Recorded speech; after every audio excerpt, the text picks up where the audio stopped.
Kamu tahu nggak sistem religi di Maluku itu kayak gimana? Tahu dong. Sistem religi di Maluku itu mencerminkan keberagaman budaya dan sejarah panjang pengaruh agama-agama besar yang berdampingan dengan kepercayaan tradisional masyarakat setempat. Mantap banget. Nah, ada juga sistem organisasi masyarakat. Nah, sistem organisasi masyarakatan di Maluku memiliki karakter yang unik dan khas, terbentuk dari nilai-nilai adat, agama, serta pengaruh sejarah panjang kolonialisme. Berikut adalah beberapa bentuk dan unsur organisasi kemasyarakatan di Maluku. Tapi itu pakai bahasa apa aja sih? Nah, Maluku itu terdapat puluhan bahasa daerah Maluku yang digunakan oleh komunitas adat setempat, seperti bahasa Ternate digunakan di Pulau Ternate dan sekitarnya. Ya. Bahasa Ambon, Melayu Ambon, bahasa Karawal yang berkembang dari Ambon dan Maluku Tengah. Bahasa ini memiliki pengaruh kuat dari bahasa Melayu klasik dan menjadi bahasa pergaulan di Maluku. Bahasa Seram, terdapat beberapa variasi bahasa lokal di Pulau Seram. Ternyata banyak bahasa yang di Maluku itu. Ya, beragam bahasa, bukan cuma bahasa yang banyak, tapi juga ada lagu daerah sama dari seni. Ada gak di antara dua itu yang kamu tahu? Beberapa tarian lagu daerah yang aku tahu, seperti cakalele, tarian lenso, dan sawu reka-reka, dan lain-lain. Nah, itu juga tarian di Maluku. Terus ada lagu daerahnya juga. Apakah kamu tahu? Ada dong, seperti Rasa Sayangi, Buka Ketua, Ayah Mama, Saule, Larotan, Goro-Goro, Kole-Kole. Nah, itu aja sih yang aku tahu. Banyak juga yang kamu tahu. Ngomong-ngomong, dari di sana rumahnya kayak gimana sih? Yang paling ikonik adalah rumah Bayi Leo. Ini bukan sekedar rumah, tapi simbol persatuan dan pusat kehidupan adat masyarakat Maluku, khususnya di Maluku Tengah. Wah, menarik. Apa sih ciri dari rumah Belo ini? Rumah Belo ini unik karena tidak memiliki dinding. Filosofinya adalah keterbukaan dalam bermusyawarah. Atapnya tinggi berbentuk limas, dan rumah ini ditopang oleh banyak tiang kayu yang kokoh. Lantainya juga ditinggikan untuk melindungi dari kelembapan tanah. Kenapa tidak ada dindingnya? Itu simbol keterbukaan masyarakat Maluku. Di rumah Belo ini semua orang boleh datang, berdiskusi, dan mendengar tanpa ada sekat. Ini mencerminkan semangat demokrasi tradisional mereka. Keren bangetnya filosofinya. Selain Baleo, adat rumah adat yang lain. Ada juga rumah Sasadu di Halmahera, Maluku Utara. Rumah ini dipakai untuk pertemuan adat dan pesta besar. Atapnya panjang dengan ujung melengkung ke bawah. Biasanya rumah ini tidak punya jendela, melambangkan bersama tanpa batas. Arsitektur yang keren. Pasti ada nilai-nilai kearifan lokal. Betul sekali. Konstruksi rumah adat di Maluku juga disesuaikan dengan kondisi alam. Misalnya, bahan yang digunakan ramah lingkungan seperti kayu, daun sagu. Struktur rumah yang ringan dan fleksibel membuatnya tahan gempa. Wah, benar-benar harmonis dengan alamnya. Iya, rumah adat di Maluku bukan hanya tempat tinggal atau bangunan fisik, tetapi cerminan hubungan harmonis antara manusia, alam, dan nilai-nilai budaya. Ada juga loh tradisi upacara adat. Betul banget, Maluku itu gak cuma indah alamnya, tapi juga kaya dengan tradisi budaya yang unik. Ada salah satu upacara yang cukup terkenal, yaitu Cuci Negeri. Ya, aku pernah dengar tentang itu. Cuci negeri ini semacam ritual bersih-bersih kampung kan? Ya, betul sekali, tapi bukan sekedar bersih-bersih biasa. Ini punya makna spiritual dan sosial yang mendalam. Jadi warga berkumpul membersihkan mata air, rumah adat, dan jalan-jalan di kampung sebagai simbol penyucian. Ya, aku pernah dengar itu juga. Jadi kalau gak salah, ada aturan tidak boleh mengambil hasil laut di area tertentu selama beberapa waktu kan? Ya, tepat sekali. Itu tujuannya untuk menjaga kelestarian laut setelah masa larangan selesai.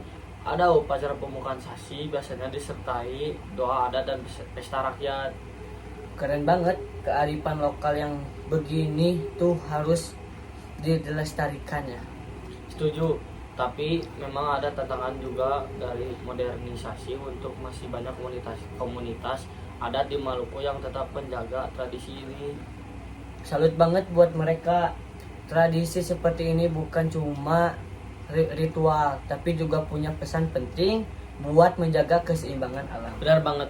Jadi tradisi upacara adat di Maluku itu mencerminkan hubungan harmonis antara manusia, alam, dan nilai-nilai budaya yang luhur.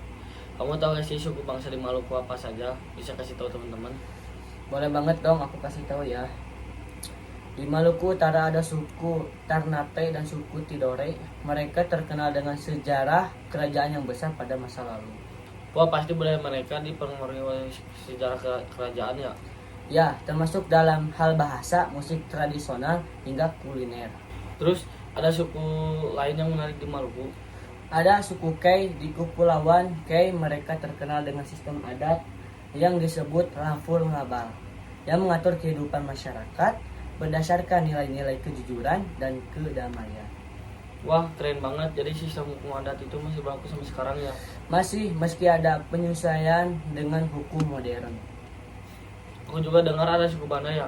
Betul, suku Banda terkenal dengan sejarah perdagangan rempah-rempah. Pulau Banda pernah menjadi pusat perdagangan pala yang sangat terkenal di dunia. Kayak banget ya budaya di Maluku. Aku mau tahu nih tempat wisata yang terbaik di sana. Misalnya suatu nanti aku bermain ke Maluku, aku tahu dan langsung ke sana. Coba sebutin satu tempat bersejarah yang wajib dikunjungi. Yang paling terkenal itu Benteng Amsterdam di desa Hila. Pulau Ambon, benteng ini dibangun pada abad ke-17 oleh Belanda dan menjadi saksi sejarah kolonialisme di Maluku. Dari sini pengunjungan bisa dinikmati pemandangan indah Teluk Hila. Wah, sejarah banget ya. Kalau untuk wisata religi ada gak? Ada banyak, salah satunya Masjid Tua yaitu Wapawe di Kaitute, Maluku Tengah. Ini masjid tertua di Maluku yang dibangun pada tahun 1414 dan uniknya tidak menggunakan paku dalam pembangunannya. Wah, keren banget tuh. Ada tempat ibadah agama lain yang bersejarah. Tentu ada dong. Gereja Tua Immanuel di Hila yang dibangun pada abad ke-17 oleh Portugis. Lokasinya enggak jauh dari benteng Amsterdam.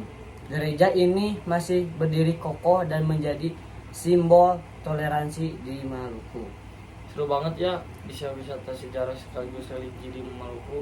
Ya sobat, budaya yang berkunjung ke Maluku enggak cuma dimanjakan dengan alamnya, tapi juga bisa belajar tentang sejarah dan keragaman budaya yang luar biasa. Wah, seru banget ya obrolan kita hari ini tentang Maluku, mulai dari tradisi adat, suku bangsa, hingga tempat-tempat wisata bersejarah dan religi yang penuh nilai budayanya. Setuju banget, Maluku itu memang luar biasa, budayanya kaya, sejarah kuat, dan masyarakatnya punya kearifan lokal yang masih terjaga. Benar, rumah adat Bayi Leo yang penuh filosofi tradisi cuci negeri yang menjaga keberagaman, hingga keberagaman suku seperti Alifuru dan Kei benar-benar bikin kita makin bangga sama Indonesia. Ditambah lagi wisata sejarah seperti Benteng Amsterdam dan tempat religi seperti Masjid Tua yaitu Wapawe dan Gereja Immanuel yang menjadi simbol toleransi masyarakat Maluku. Semoga sobat budaya terinspirasi untuk mengenal lebih dalam melestarikan budaya Maluku ya. Oke, sampai jumpa di episode berikut. Terima kasih sudah mendengarkan. Sampai jumpa. Sekian dari kelompok kami pamit undur diri karena lebih baik sadar diri daripada memaksakan kehendak sendiri. Hidup tanpa kekasih. Sekian dan terima kasih. Mohon maaf bila ada kesalahan. Wassalamualaikum warahmatullahi wabarakatuh.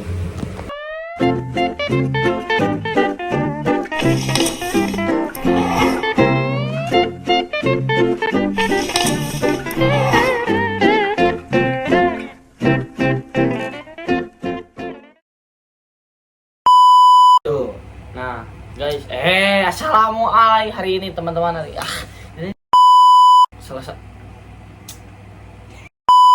Kayak rapper kan lokal.